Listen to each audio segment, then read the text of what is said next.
Now, to access your backend, you need to go to the Firebase console, which is on a separate website. So let me show you how to get there and how to navigate it so you can start making the changes that we need. To access our Firebase console, go to the top and open up a new tab. And then you'll go to console.firebase.google.com. I'll leave this link in the description as well. So I'll go to this link here. And then on the right side, you'll see your project right here. Go ahead and click into it. I'll close out of this. And here is your Firebase console. This is where you can see and manage everything that's happening behind the scenes of your app. Stuff like your user accounts, database, file storage, security rules, all of that lives right here. Anytime you need to check on something or make a change to your backend, this is where you'll go. Now, the first thing that we need to do here is check authentication. Let's go over to the left side right here and hover over security. Click into authentication. From here, go to the top and click on sign-in method. What you'll see here is a list of sign-in providers. AI Studio automatically enabled Google Sign-In for us, which is great. But if you want your users to be able to sign up with an email and password, which most apps need, we have to turn that on ourselves. So over here on the right side, click on Add New Provider.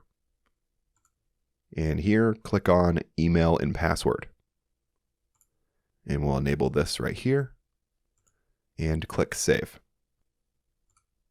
And now with that change made, our users will be able to sign up on our web app using their email and password. The second thing that we'll set up here is file storage. On the left side menu, look for databases and storage, then click into storage here.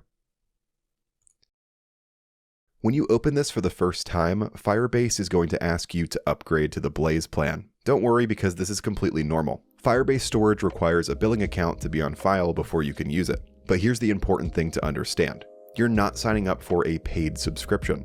Firebase's Blaze plan is pay as you go, which means you only get charged for what you actually use beyond the free tier. And the free tier is actually really generous. You get 5 gigs of storage, 1 gig per day of downloads, and 50,000 read operations per day. For context, you would have to be running a pretty active app to even come close to those numbers. For learning, building, and testing, you're most likely not going to pay a cent.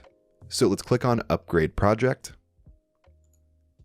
Then scroll down and click on Create a Cloud Billing Account.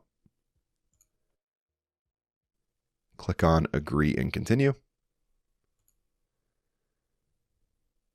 And then here you'll need to fill out your contact information and payment method. And once you're done with that, click on Start Free.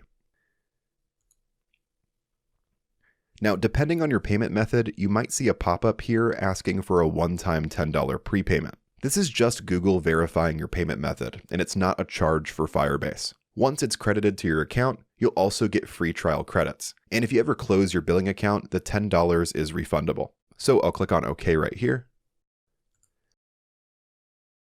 Now here, Firebase will give you an option to set a billing budget. I'd recommend setting this to something low, something like $5 will work. That way, if your usage ever gets close to that amount, Firebase is going to send you an email so there's no surprises. You can think of this as a safety net. Let's go down and click on Continue. And we'll scroll down right here and click on Link Cloud Billing Account. And here I'll scroll down and click on Done. Then once everything is set up, it's going to ask you to set up a default bucket. A bucket is just where Firebase stores all of your uploaded files. Think of it as a folder in the cloud that holds everything your users upload to your app. We're going to choose the no cost location option, then go down and click on Continue. And then here we'll want to make sure that we start in production mode, and then click on Create. Okay, so now we just set up our storage bucket. This is where all of the files that your users upload are going to be stored. And if you click on the Rules tab here at the top, this is where the security rules for your file storage live.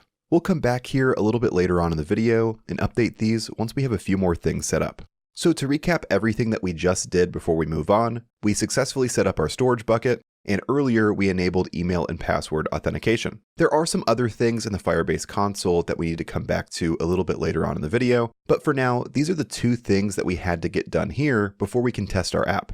Now let's go ahead and head back over to AI Studio and let it know what we just configured here in the Firebase console. That way you can make sure everything in our app is properly connected to the changes that we just made. So I'll go ahead and head back over to AI Studio here. And I'll go ahead and enter this prompt. It says, here's what I've configured in the Firebase console. The first thing is that I enabled email and password authentication as a sign-in provider. And second, I set up a Firebase storage with a default bucket in production mode.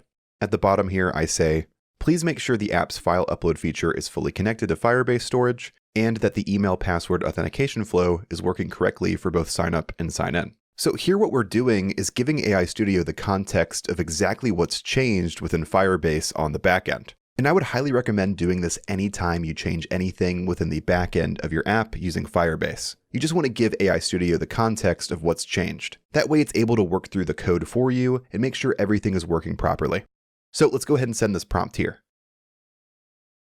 And let's wait for a few moments and make sure everything is updated properly. Awesome. Now, as you can see right here, it appears that everything is good to go.